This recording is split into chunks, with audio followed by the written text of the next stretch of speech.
تخيل معايا صوت واحد أثر في ناس كتير، صوت مليان خشوع ودقة وصل ل 54 دولة، واجه بنفسه محاولات لتحريف القرآن الكريم وبقى مدرسة لتلاوة القرآن الكريم. الصوت ده هو صوت الشيخ محمود خليل الحصري المعلم.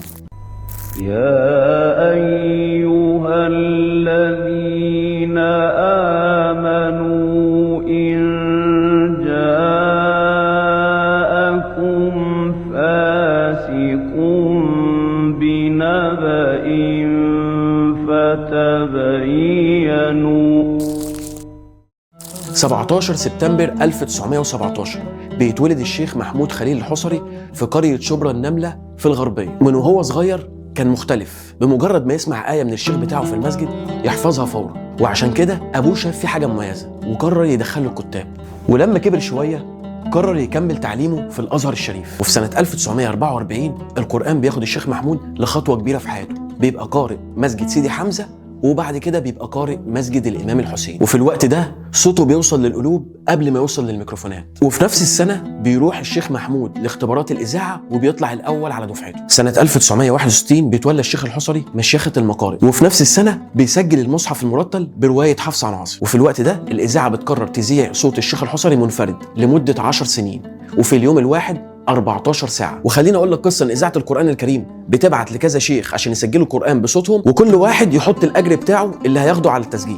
الشيخ الحصري رفض ياخد أجر على تسجيل القرآن. وخليني أقول لك إن الشيخ الحصري ما سجلش القرآن الكريم برواية حفص عن عاصم بس، لكنه سجله بأكتر من رواية. سنة 1968 بينتخب الشيخ الحصري رئيسا لاتحاد قراء العالم الإسلامي.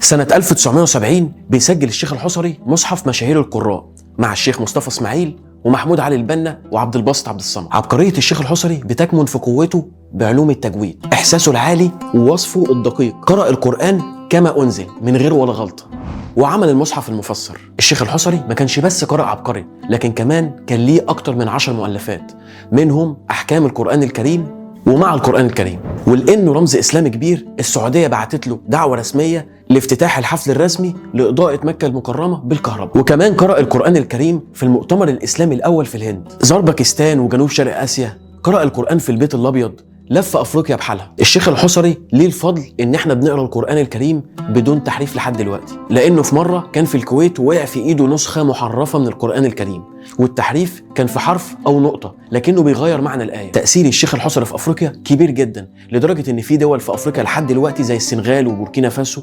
بيعلموا الأطفال قراءة الشيخ الحصري. سافر كل الدول العربية والإسلامية وأغلب دول العالم زي روسيا والصين وكندا، وفي الغالب كان بيستقبلوا زعماء الدول دي. الشيخ ساهم في إنشاء مكاتب لتحفيظ القرآن الكريم في المدن والقرى، وعمل مسجدين ومكتبين للتحفيظ في القاهرة وطنطا. نيجي بقى للحتة اللي بحبها، الشيخ الحصري سجل المصحف المعلم اللي كلنا اتأثرنا بيه وتعلمنا منه. الشيخ وصى في نهاية حياته إن تلت ماله يطلع لخدمة القرآن الكريم وحفاظه. وفي يوم الاثنين 24 نوفمبر 1980 وبعد ما صلى العشاء بيتوفى الشيخ محمود خليل الحصري. الشيخ الحصري ما كانش مجرد قارئ للقرآن، ده كان صوت بيواجه التحريف وبيوصل معاني القرآن بأجمل طريقة. مدرسته هي صوت الإسلام الحقيقي اللي وصل لقلوب الملايين في العالم. الحصري صوت مصر.